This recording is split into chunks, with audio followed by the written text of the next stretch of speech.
Maxi risse tra giovani, l'insensata violenza Pergine Valsugana. Dai social alle piazze, l'esperta dice: rabbia, frustrazione e noia, serve massima attenzione. Insegnante Novax scrive agli studenti: sono risultata oggi positiva, finalmente posso tornare presto da voi. L'ira dei genitori che si rivolgono alle forze dell'ordine. Truffa dei tamponi falsi dall'ex candidato sindaco della Lega all'ambulatorio di Trento. L'azienda sanitaria si è posta come parte civile, persone che giocano con la vita degli altri.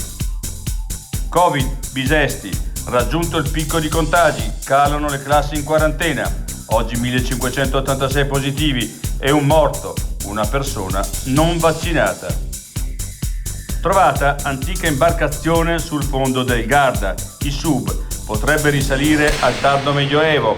A bordo materiali da lavoro e del vasellame. Pratiche di successione? Contabilità per professionisti? Contabilità per enti non commerciali? Contratti di affitto? Rapporti di lavoro domestico? La vita è già complicata. Falla più facile con Cafacli. Cafacli ti dà più che una mano.